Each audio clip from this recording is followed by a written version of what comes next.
consulta que quieran hacerme, me escriben al mail. Los invitaría al juzgado a que pasen cuando estén por ahí para hacer las consultas, pero lamentablemente con cuestiones sanitarias y de COVID no va a poder ser posible. Así que, bueno, igualmente está habilitado el Facebook y el campus para también cualquier consulta, cualquier duda que tengan, incluso en las clases. La idea es tratar de hacerlas lo más entretenida posible, dada la hora. Por suerte, este cuatrimestre estamos los miércoles, antes veníamos dando lunes, martes y viernes, así que este cuatrimestre pudimos cambiarlo para que no sea viernes a las 8 de la noche, que por ahí es un poco más cansador. Bien, bueno, arrancamos. Vamos a ver hoy el punto D de la unidad número 2, los sujetos intermediarios del comercio, o también llamados auxiliares de comercio, regulados tanto en el Código Civil y Comercial de la Nación como en leyes especiales. Ustedes saben que con la sanción del Código Civil y Comercial de la Nación, que entró en vigencia en el año 2015, hubo un cambio en la regulación civil y comercial. Pasó de haber dos códigos, un código civil y un código de comercio, a un código unificado que regula la materia civil y comercial. Esto trajo aparejado algunos cambios y algunas modificaciones, algunas innovaciones y algunas supresiones. Una de las cosas que desaparecieron es el llamado Estatuto del Comerciante, que estaba contenido en el Código de Comercio, en los artículos 1 al 8, y que en el nuevo Código Civil y Comercial de la Nación no lo encontramos. Incluso tampoco encontramos en el nuevo Código una definición de comerciante específicamente, sino que ya vamos a estar hablando de empresario, del empresario que se desempeña en el ámbito del derecho de comercio. Como les decía, bueno, de los artículos 1 al 8 del Código de Comercio derogado, se definía lo que era el comerciante, se definía lo que era un acto de comercio, cuestiones que hoy no están reguladas específicamente, ya les digo, en nuestro Código Civil y Comercial de la Nación. Ahora bien, ¿qué lleva esto a decir a algunos autores bastante prestigiosos, como puede ser Echeverri o Araya? Que el derecho comercial como rama autónoma, que se consideraba hasta antes de la sanción de este código, desapareció como rama autónoma. Algunos sostienen esto por esta cuestión de que ya no hablamos de comerciante, ya no hablamos de acto de comercio, sino que hablamos de empresario. Por supuesto que la opinión de la cátedra y mi opinión personal es que esto no es así, me permito discrepar. La mayoría de la doctrina está avalando esta postura, y es que sostenemos que el derecho comercial sigue siendo una rama autónoma. Lo que pasa que, como es un derecho flexible, un derecho que va cambiando, que se va adaptando, no podemos hablar de las mismas personas que hace aproximadamente unos 150 años, cuando se sancionó el código, o 200 años, sino que ha ido cambiando el comercio y ha ido mutando. Entonces este Código Civil y Comercial de la Nación ha receptado esos cambios, y eso no implica que el derecho comercial deje de ser una rama autónoma del derecho. Bien, entonces vamos a encontrarnos con esta definición de empresario del 320 del Código Civil y Comercial de la Nación, y vamos a ver que, sin perjuicio de este cambio de denominación, las características que hacen al empresario o al comerciante, como se decía antes, siguen estando. O sea, su profesionalidad, su especialización, esa profesionalidad que está en el artículo 1 del Código de Comercio derogado, sigue estando presente, y va a ser una de las notas fundamentales para distinguir cuando estemos frente a un comerciante de cuando no estamos frente justamente a un comerciante o empresario. Entonces, bueno, ya metiéndonos un poco, hecha esta introducción, como para que empiecen a entender un poco el tema, seguramente Rodrigo o Sandra les van a hablar. A Rodrigo le gusta mucho el tema general del derecho comercial y bueno, su evolución. Vamos a empezar a meternos en este tema y a decir, ¿qué pasó? Bueno, desaparecieron varios artículos. En el tema específico que nos reúne hoy, desapareció o dejó de estar el artículo 87 del Código de Comercio, que regulaba los agentes auxiliares del comercio propiamente dichos. El artículo 87 decía que, o contenía dentro de su norma, a los corredores específicamente, a los rematadores o martilleros, barraqueros y administradores de casas de depósito, factores o encargados, o aquellos acarreadores, porteadores o empresarios de transporte. Si bien esta lista con el tiempo quedó desactualizada porque los comerciantes o los auxiliares de los comerciantes eran más de los contenidos en esa norma, entonces se dijo, ¿qué hacemos? Bueno, vamos a tener que recurrir a otro artículo del Código de Comercio en ese momento. Era el artículo 8 que regulaba los actos de comercio. Entonces, ¿qué encontramos en ese artículo 8 que decía cuáles eran considerados los actos de comercio? Encontrábamos otros agentes auxiliares del comercio que no estaban contenidos en ese artículo 87. Por ejemplo, asesores de seguro, viajantes de comercio. El inciso 3, por ejemplo, del artículo 87 derogado hablaba de que era considerado un acto de comercio cualquier operación de cambio, de banco, de corretaje o de remate. Entonces ahí podíamos incluir agentes que colaboraban con el comerciante, como los corredores o los martilleros, las negociaciones de cheques o cualquier otro tipo de papel o título endosable, y ahí podíamos incluir a los que hoy llamamos agentes de bolsa o agentes bursátiles. El artículo 8 también hablaba de todo lo que tenía que ver con el transporte de mercaderías o depósitos, y ahí podemos enmarcar hoy por hoy agentes auxiliares del comercio como los despachantes de aduana o los barraqueros. Hablaba también del tema de seguros y sociedades anónimas. Hoy por hoy lo relacionamos con el tema de hoy, agentes de seguros, que lo va a dar seguramente Luciana. Bueno, y así varios artículos más de ese artículo 8, donde ampliábamos el espectro, digamos, de ese artículo 87, que ya les digo, hoy está derogado.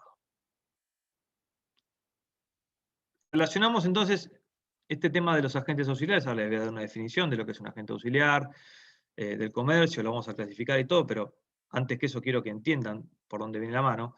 Está representada con el tema, con la teoría de la representación, que también lo van a tener en esta unidad 2, y va a tener que ver con cómo esas personas que colaboran con el comerciante o que trabajan para el comerciante se vinculan con este comerciante y se vinculan con terceras personas.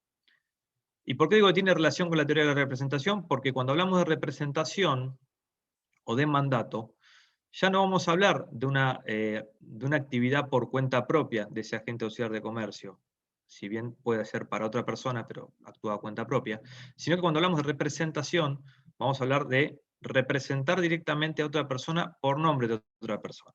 Entonces,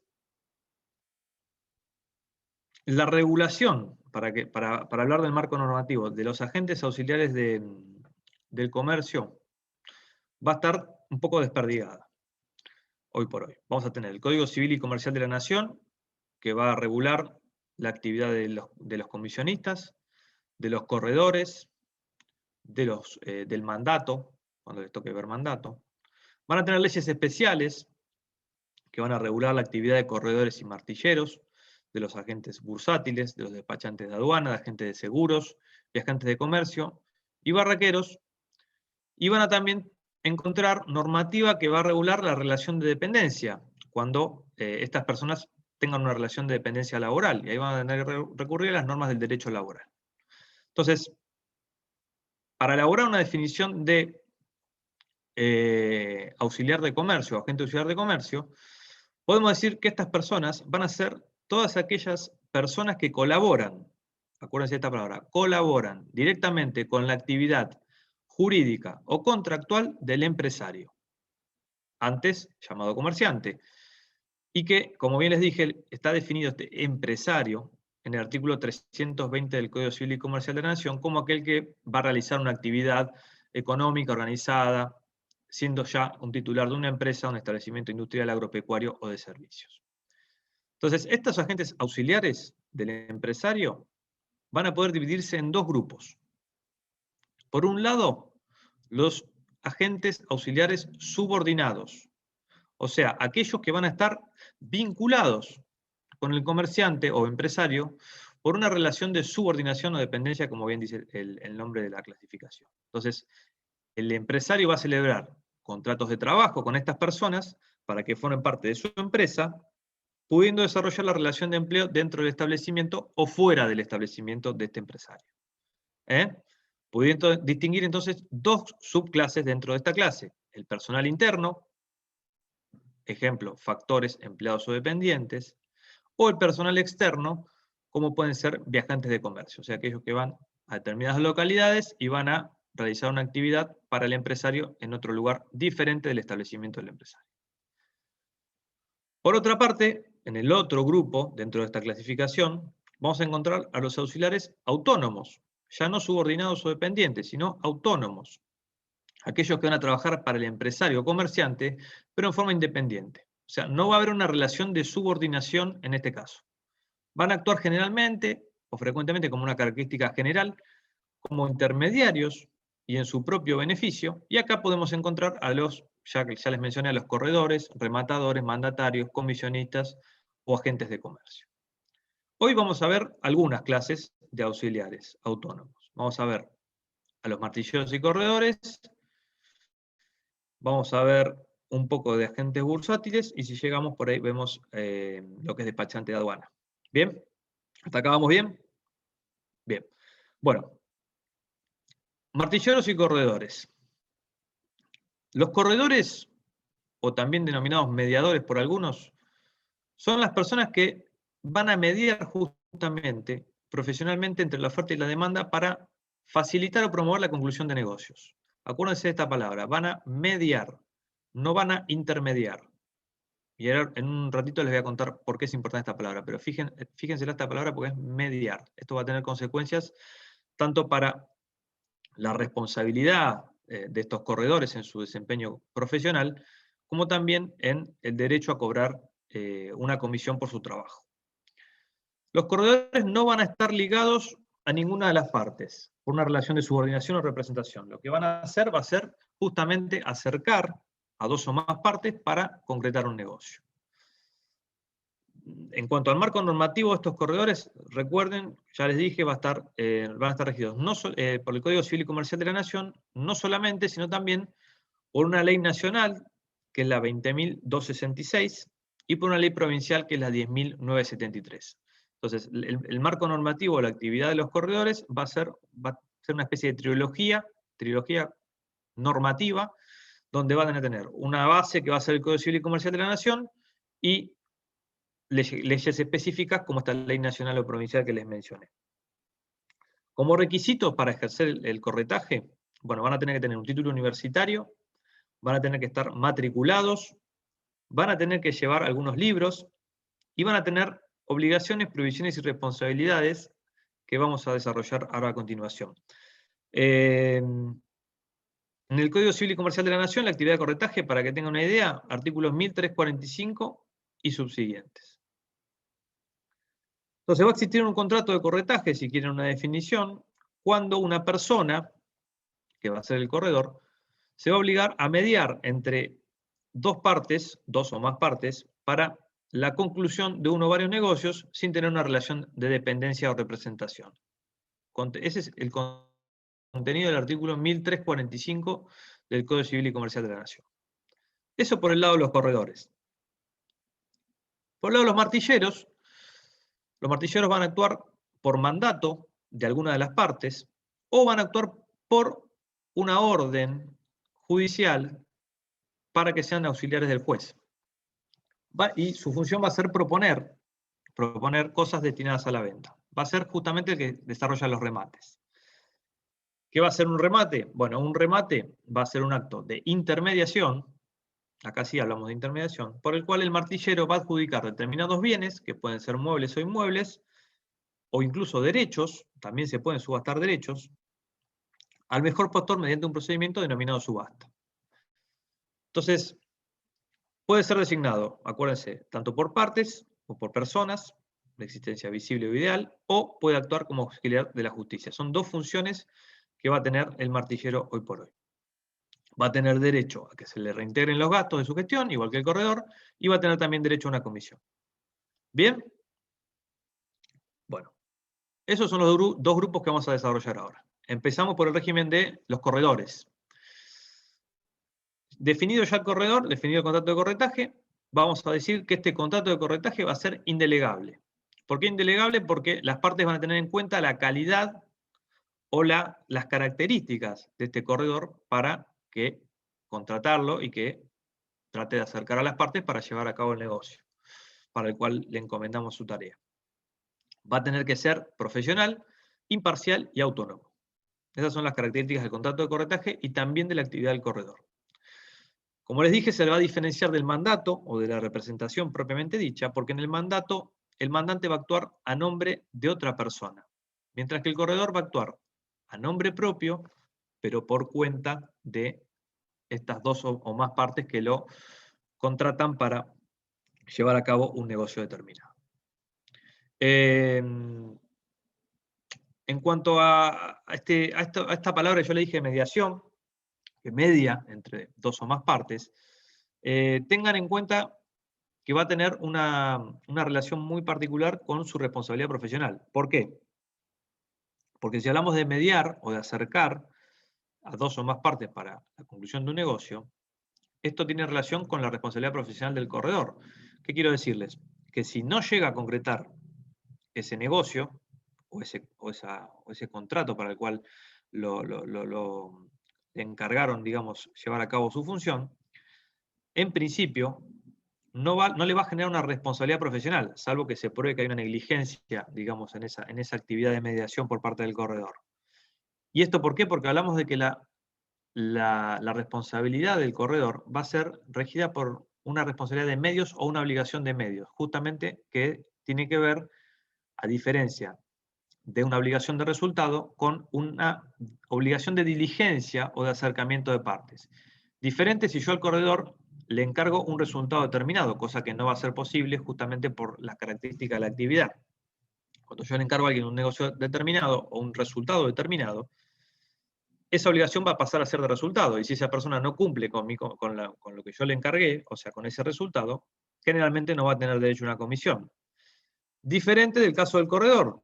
Al corredor se le va a reconocer, incluso cuando no llegase a completar el negocio para el cual se lo contrató, una comisión que va a tener que ver con los gastos en los cuales incurrió ese corredor y con la diligencia o actividad que llevó a cabo con su actividad.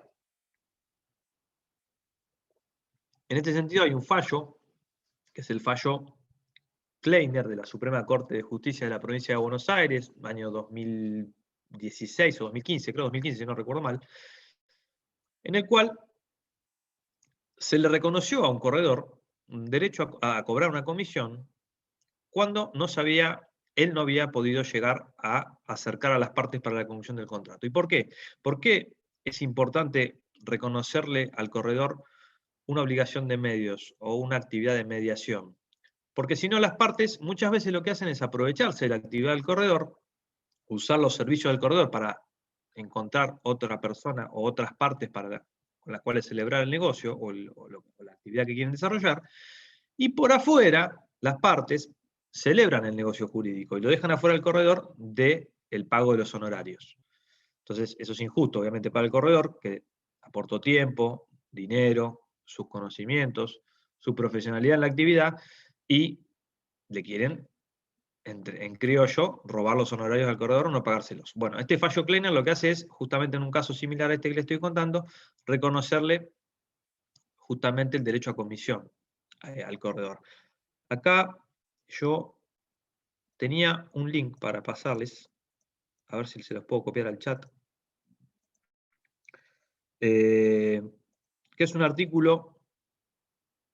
Ahí, acá estoy viendo que hay algunos mensajes. Si puedo repetir el número de ley. Bueno, acá en este link que les paso, que es un artículo de doctrina de Mariano Esper, que es una persona que ha escrito mucho de la actividad de corretaje, van a tener un poco las principales aristas o principales puntos, digamos, de la actividad de corretaje en el Código Civil y Comercial de la Nación, con esta reforma del año 2015, y ahí van a tener los números de leyes específicamente, así que siguen el link y van a ver el artículo y los números de leyes que me estaban pidiendo. 20.266 nacional y la provincial 10.973. Bien, requisitos entonces para ejercer la actividad de corretaje y para celebrar un contrato válido de corretaje. Bueno, entonces, como les dije, ser mayor de edad, tener un título universitario, estar matriculado en el Colegio de Corredores y Martilleros, no estar incurso en ninguna condición de inhabilidad o de prohibición para ejercer la actividad de corretaje, ahora se las voy a mencionar cuáles son esos casos, y acreditar un domicilio en el lugar donde va a ejercer su profesión. Va a poder ser ejercida esta actividad de corretaje tanto por personas físicas o personas de existencia ideal, y se van a permitir las sociedades de corredores siempre y cuando su objeto sea lícito y sea solamente el objeto de la sociedad ejercer el corretaje. ¿Cuáles son las obligaciones del corredor? Bien, vamos a ver. Controlar la identidad y capacidad de los sujetos que intervienen para evitar maniobras fraudulentas o falsas acreditaciones de identidad en el negocio. Proponer los negocios con claridad y exactitud, eso va a ser la diligencia de la actividad de corretaje. Informar debidamente a las partes de cuál va a ser el negocio, cuáles van a ser sus obligaciones a partir de la concreción del negocio. Va a tener una obligación de confidencialidad con las partes, va a tener que mantener un secreto profesional de su actividad, salvo cuando haya una orden judicial que le pide al corredor develar algún tipo de información para la causa judicial a la cual se le está pidiendo, y en ese caso va a ser relevado de ese deber de confidencialidad o de secreto profesional. Se eliminó la obligación de los corredores de llevar libros de comercio, como contenía el Código de Comercio derogado, sin perjuicio de lo cual es importante para la actividad de corretaje llevar un libro cronológico con las actividades y partes en las cuales intervienen a los fines de no solo el orden de la actividad, sino también de tener algún principio de prueba por escrito de las actividades que han desarrollado a lo largo del tiempo. Otra obligación que va a tener el corredor va a ser el solicitar los informes de dominio gravámenes en el caso de que intervengan o sean objeto de este negocio, para el cual acerca a las partes, para ver las condiciones registrales de ese bien, para no encontrarse con ninguna sorpresa y no incurrir en una causal de responsabilidad profesional por no verificar debidamente los antecedentes dominiales, por ejemplo, de un bien inmueble. Si vamos a la legislación provincial, el artículo 52 de la Ley de Corredores, 10.973, va a establecer obligaciones tanto para corredores como para martilleros. O sea que si se saben estas, van a ser tanto para corredores como para martilleros. Como les dije, comprobar la identidad de las partes que intervienen, comprobar la existencia de instrumentos que acrediten los títulos de los bienes. En las publicaciones y propagandas de los loteos va a tener que ser claro, va a tener que incluir todos los datos correspondientes al bien, cuestión de no inducir a ningún error a las partes que vayan a contratar. Convenir por escrito también los honorarios con sus mandantes, con las partes que van a intervenir en el negocio. Guardar el secreto profesional, asistir a la entrega de los efectos y hallarse presente al momento de la celebración del contrato.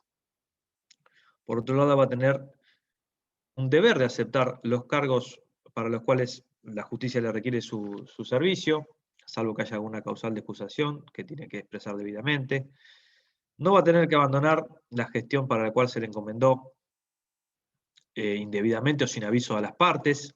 Va a tener que dar recibo de todas las cosas o valores o dinero, tanto que reciba como que entrega a las partes. Y va a tener que pagar una cuota anual para su matriculación al Colegio de Martilleros y Corredores. No va a poder, ya no en el campo de las obligaciones, sino en el campo de las prohibiciones, digamos, para el corredor, no va a poder adquirir para sí mismo los bienes para los cuales interviene en el negocio que acerca a las partes. No va a poder adquirirlos para sí mismo. ¿Por qué? Justamente por esta característica de imparcialidad que les comenté, que es una característica de la actividad de corretaje y del contrato de corretaje, y también para hacer un poco a la seriedad y profesionalidad de la actividad que desempeña.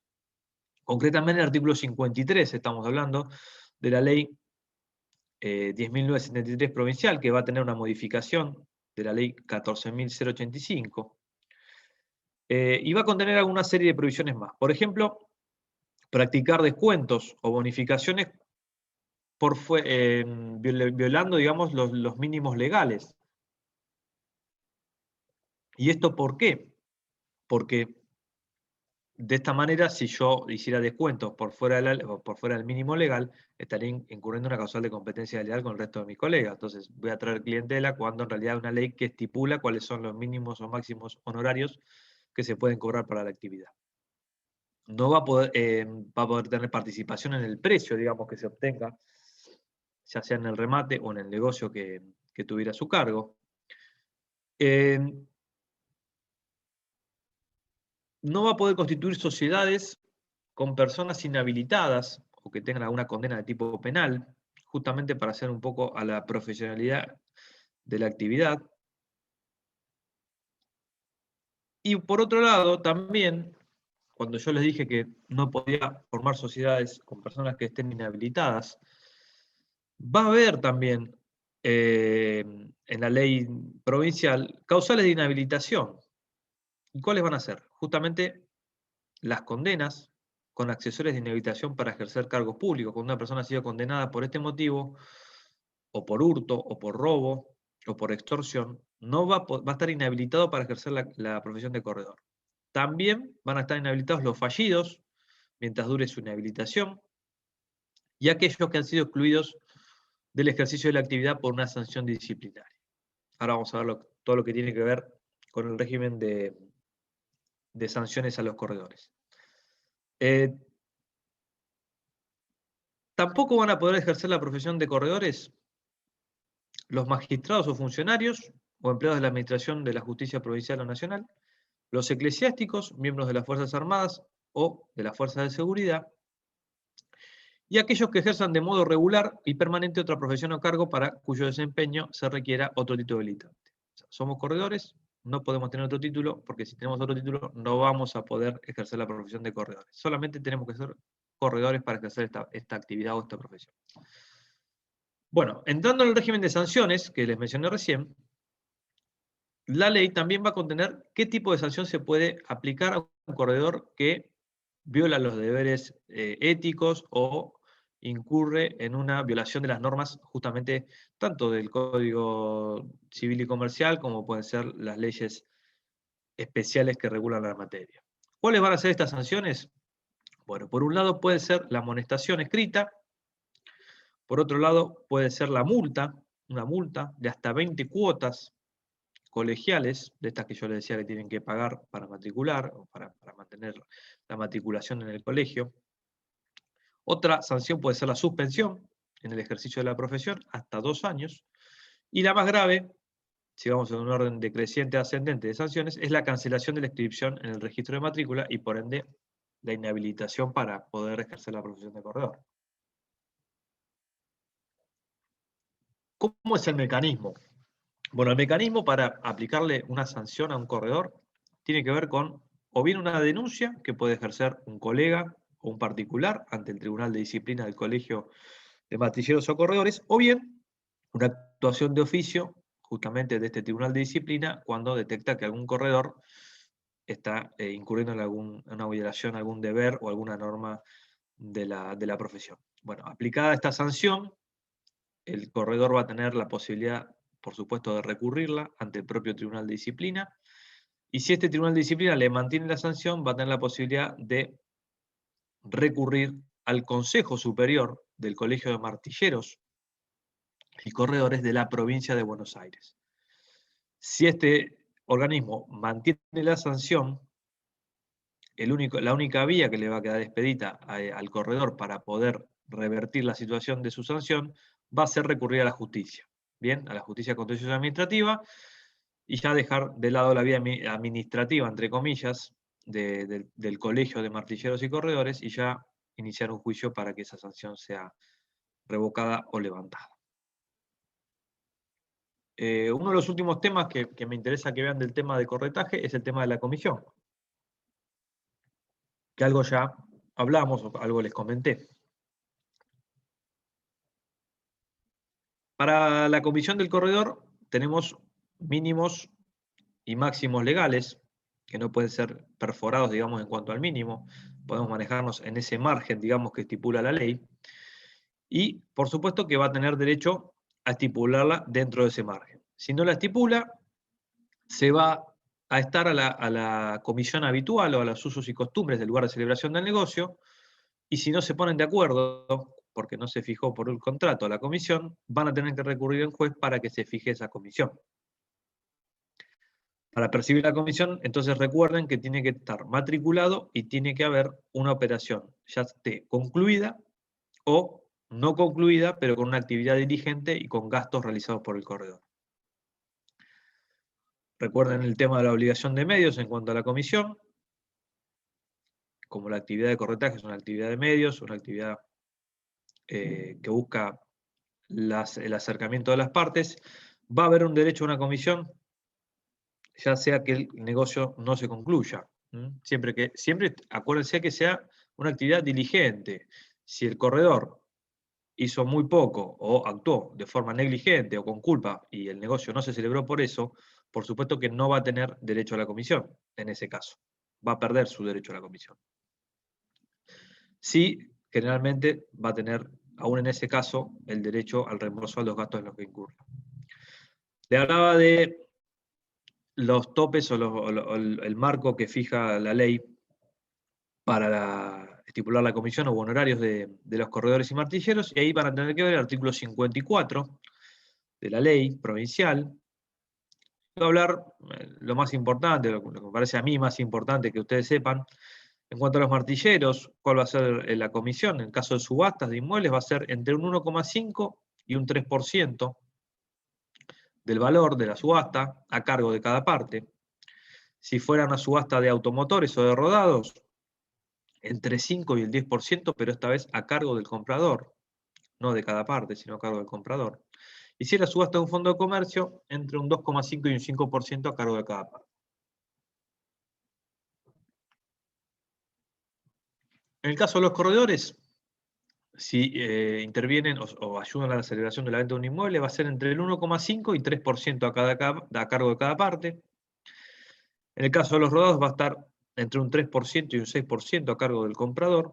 Y en el caso de los fondos de comercio, si hablamos de una venta de fondo de comercio por inventario, va a ser entre un 2 y un 4% a cargo del comprador, o un 3 y 6% a cargo del vendedor, y si es en block, entre un 2,5 y un 5% a cargo de cada parte. Con eso, lo que es la actividad de corretaje, me parece que vimos los puntos más importantes.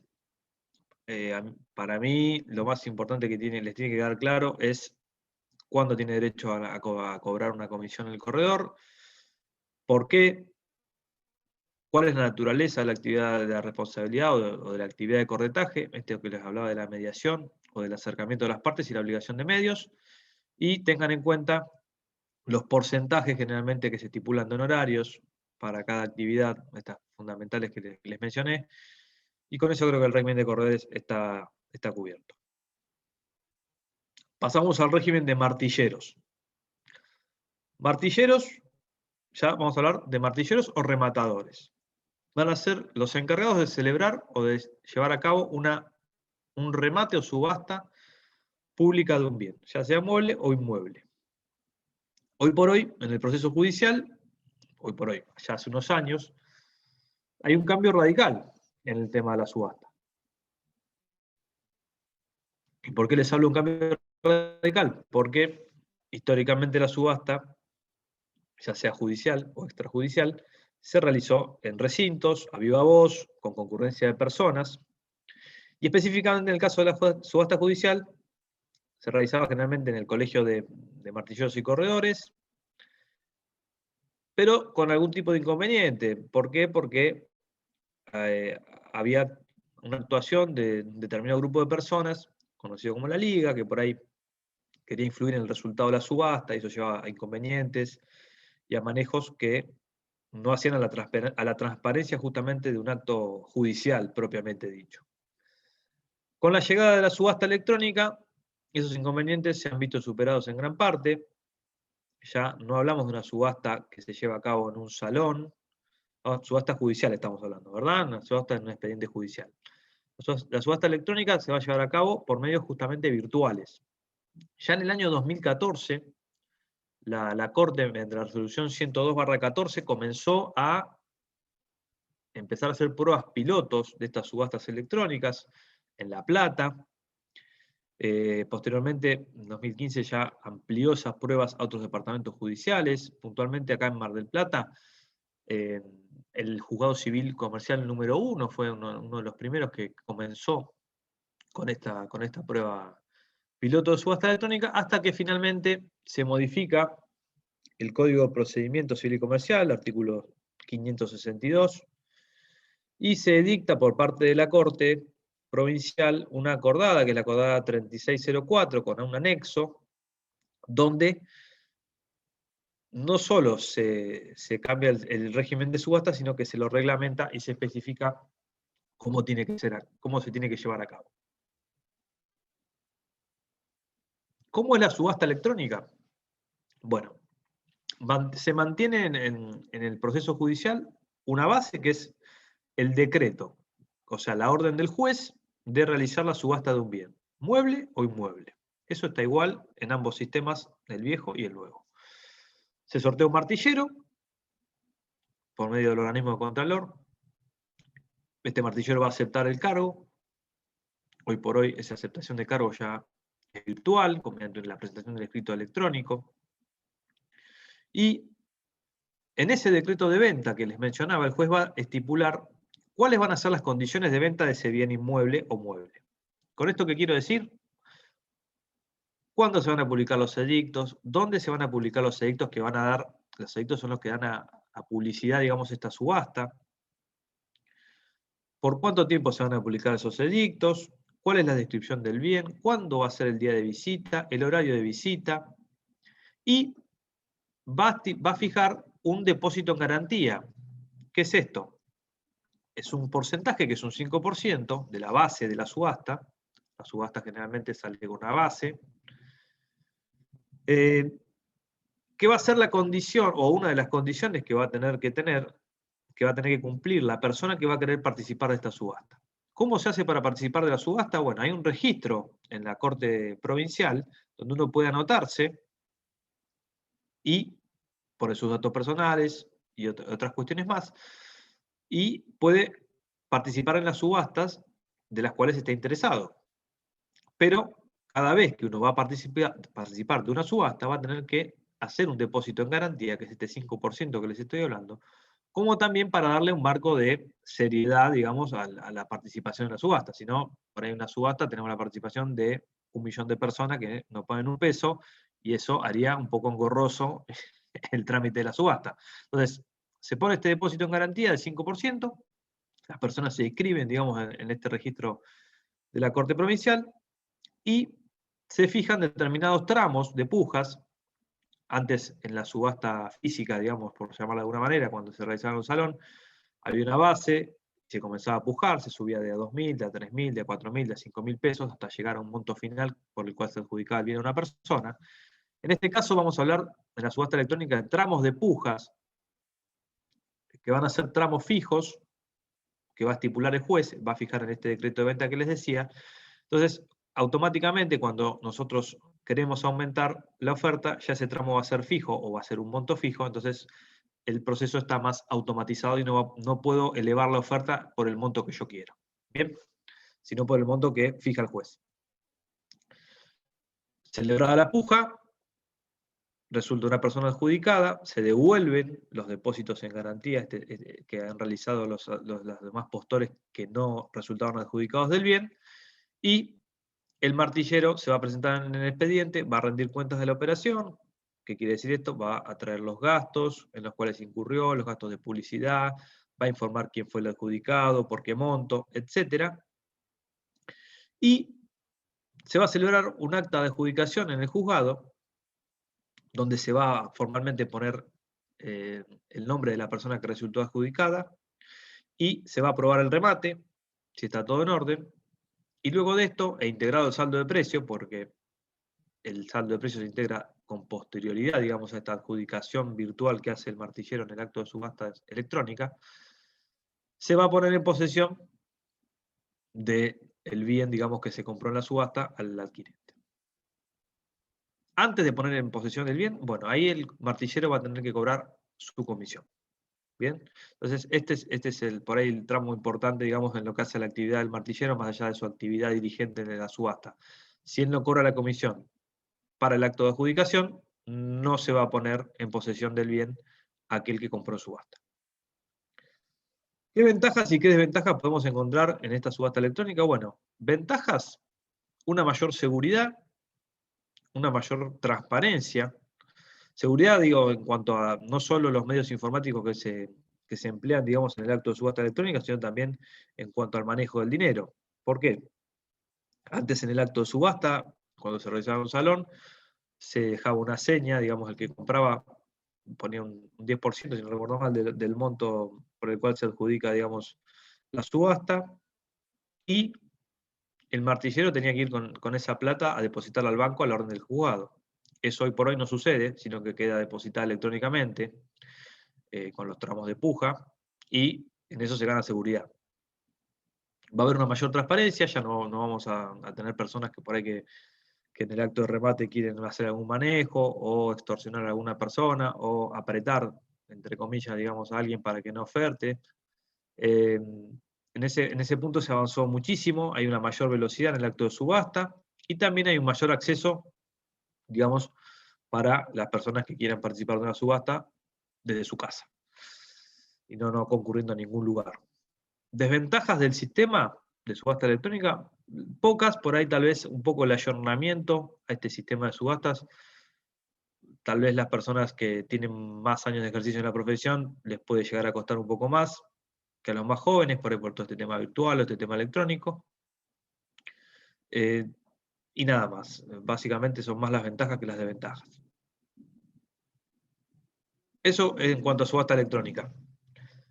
Entonces, para que les quede claro cuáles son los roles que puede tener un martillero, bueno, por un lado, pueden actuar como mandatarios cuando actúan por cuenta y nombre de los comitentes o de las personas que le encargan la celebración del negocio, o sea, del remate.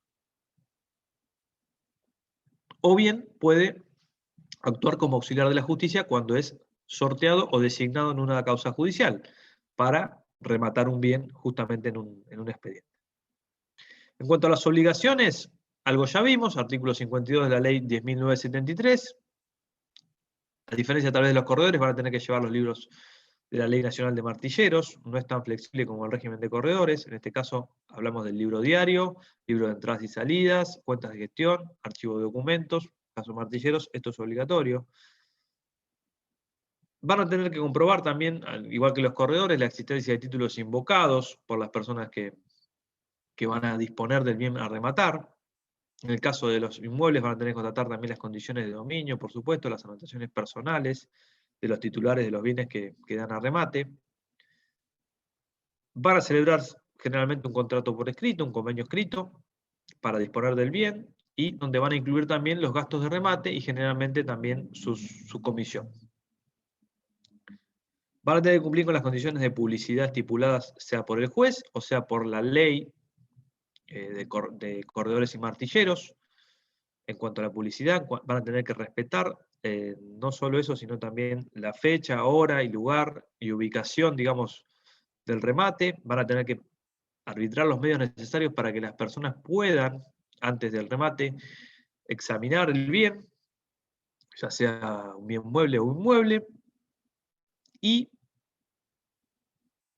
en el caso de los remates que no son judiciales o electrónicos, o sea, remate de bien mueble particular, van a tener que, por supuesto, mantener el orden en el acto y tratar de llevar adelante el acto con la mayor claridad y transparencia posible. ¿Esto qué quiere decir? Que van a tener que aceptar la propuesta mayoritaria con mayor valor, van a tener que hacer que las partes oferten a viva voz y en forma clara. Bueno, cuestiones que hacen a la transparencia justamente del acto. En cuanto a las facultades del martillero, bueno, son facultades del martillero, y esto me parece un poco más claro la ley nacional, artículo 8 de la 2266. Voy a hablar de las facultades del martillero como aquellas facultades para efectuar ventas en remate público de cualquier clase de bienes, excepto las limitaciones que surjan de leyes especiales. Va a tener la facultad de informar el valor de los bienes, o sea, hacer un valor venal o valor de mercado del bien, van a tener esa facultad. Van a tener la facultad también de redactar informes, no solo para los jueces cuando se lo piden, sino también para oficinas públicas, bancos oficiales. Y también van a poder solicitar a las medidas, a las personas o autoridades públicas, las medidas necesarias para llevar a cabo o garantizar el normal desarrollo de un acto de remate. ¿Qué quiero decir con esto? Cuando el acto de remate por ahí se desnaturaliza, puede llamar a la policía, o cuando el acto de remate es en el marco de un expediente y ve el martillero que ha recibido alguna amenaza o algo, bueno, pedir la presencia de personal judicial en el acto de remate. En cuanto a la comisión del martillero, bueno, el martillero va a tener derecho a cobrar una comisión, salvo el caso de martilleros dependientes o contratados con una relación de dependencia, en cuyo caso, en ese caso, la remuneración va a ser justamente la estipulada en ese contrato de trabajo. Van a tener derecho al reintegro de los gastos en los cuales incurren en el acto de remate. Y van a tener también un derecho a suspender el remate. ¿Qué quiero decir con esto? Bueno, el martillero, cuando por causas que no le son imputables, ve que el remate debe suspenderse, por ejemplo, lo que pasaba antes con la Liga de Compradores, un remate de bienes muebles, cuando hay amenazas, cuando hay gritos, cuando hay corridas en el salón. Bueno, en ese caso, el remate, y en ese caso también va a tener derecho a una comisión, siempre y cuando el remate no se suceda por su culpa. Como ven, siempre se resguarda o se trata de resguardar el tema de la comisión tanto de corredores como martilleros porque hace justamente a la actividad y a la profesionalidad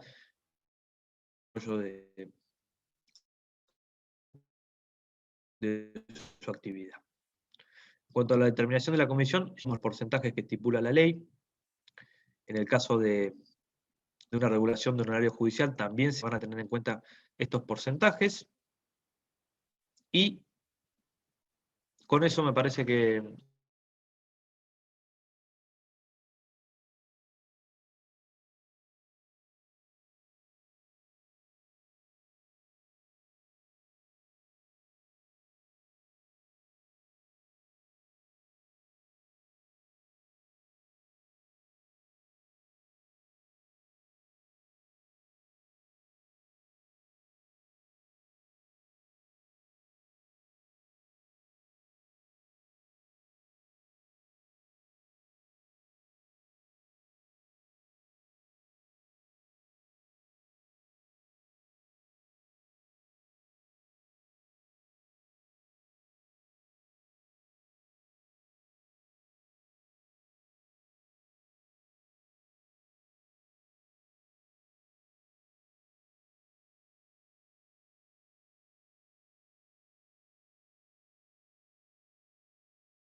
de volver a entrar.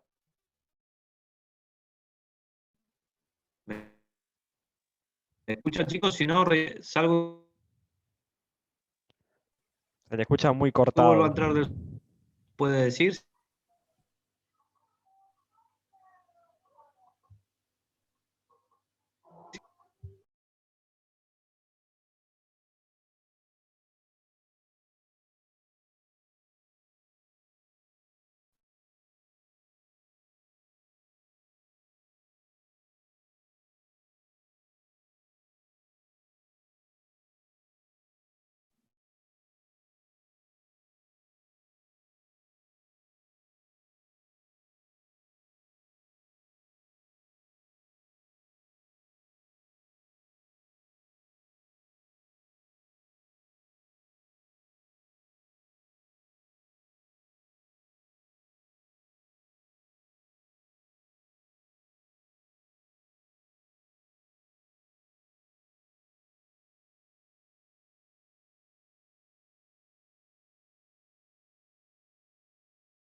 Hola, ¿ahí me escuchan de vuelta?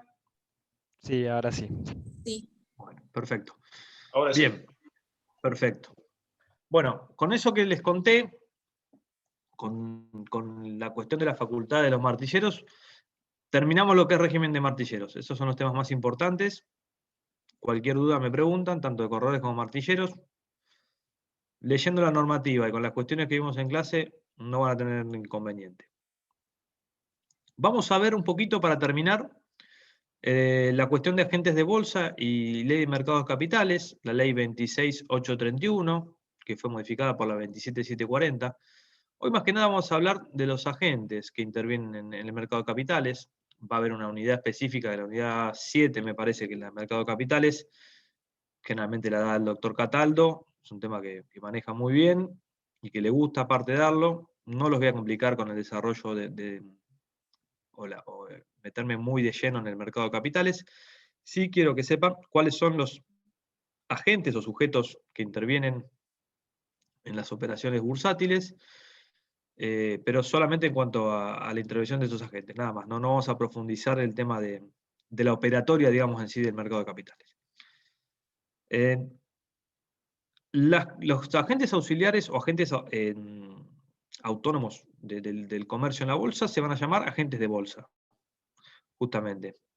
La ley va a contener una serie de definiciones bastante precisas en cuanto a lo que es el mercado de capitales o los agentes de bolsa propiamente dichos.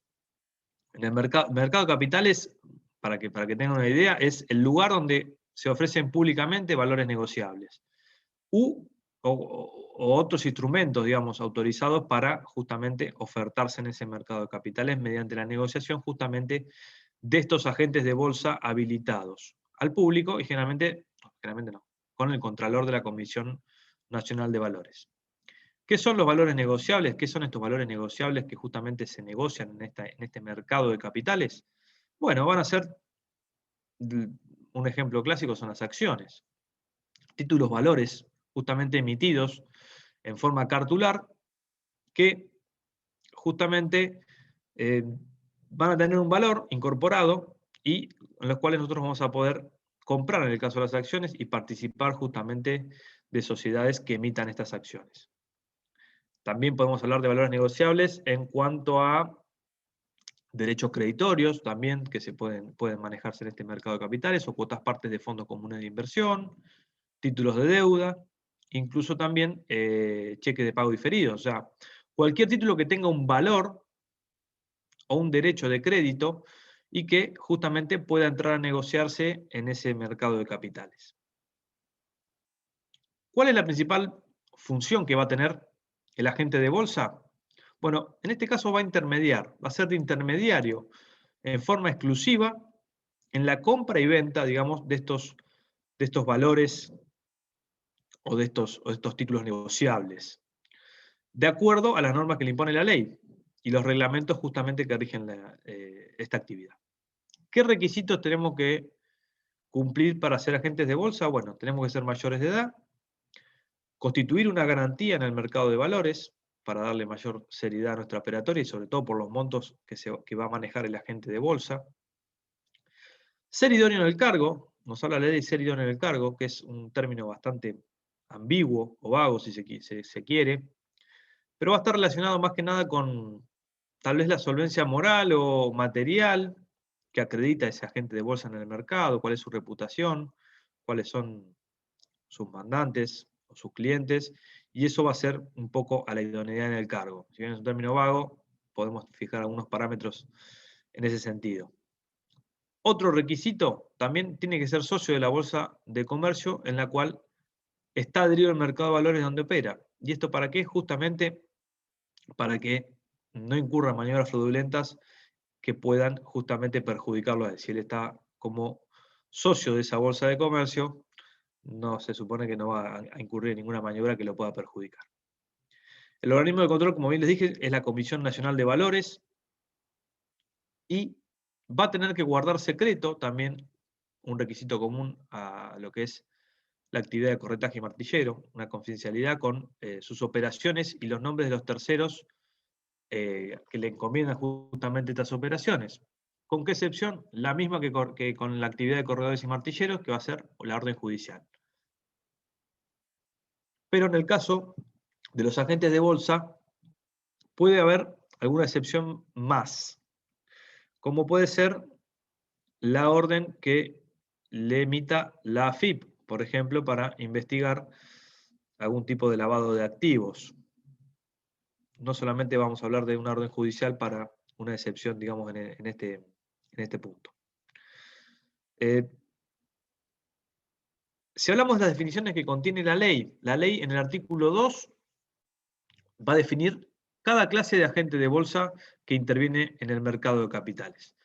Va a haber agentes de calificación de riesgos, que justamente su función va a ser calificar o valorar los riesgos, digamos, justamente las actividades que se miden por riesgos, las agentes de colocación y distribución, que van a ser justamente aquellos que se van a encargar de distribuir o colocar valores negociables en el mercado de capitales.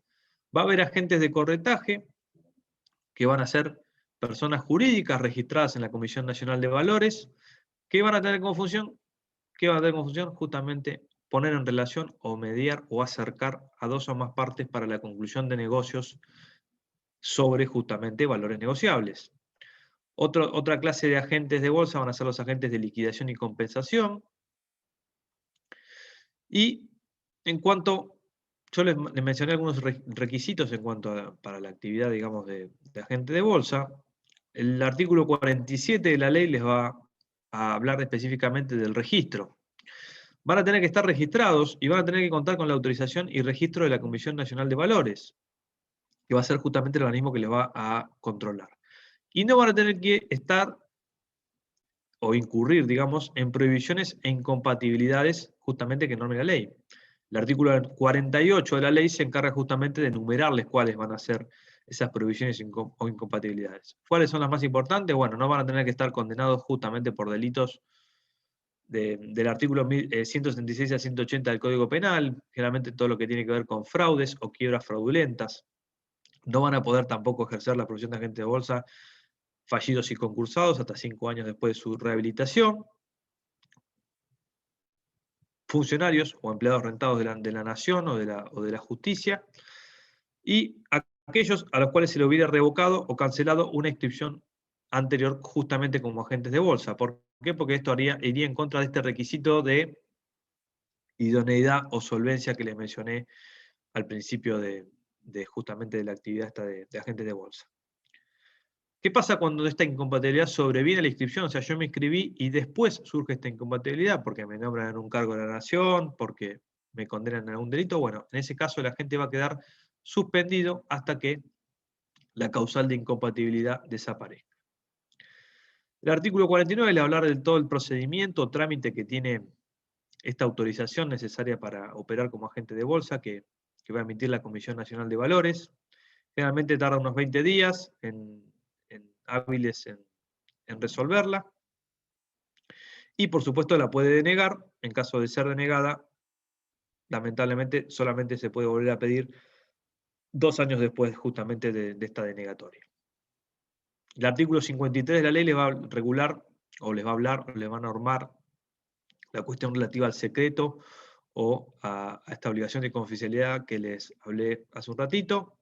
Le va a hablar de las excepciones, va a hablar de la decisión judicial como excepción, o también, como les dije, cuando la Administración Federal de Ingresos Públicos les requiriera información, también el agente de bolsa va a estar relevado de esta obligación de confidencialidad.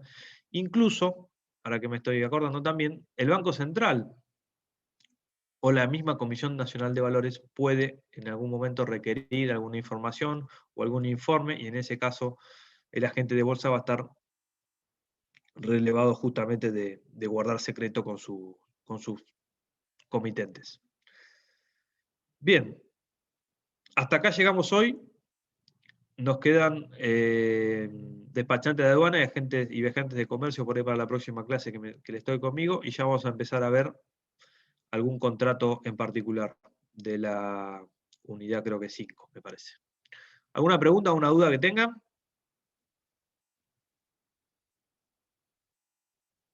Sí, profesor. ¿Cuáles son los últimos temas que vamos a ver? Despachante de aduana y... despachante de aduana y viajantes de comercio. Si no me lo roba Luciana en la clase que viene, les doy esos dos temas, y si no, bueno, despachante de aduana se los doy yo, y empezamos a ver algunos contratos en particular, por el contrato de franquicia, de distribución, algunos que esté contenido en la bolilla 5.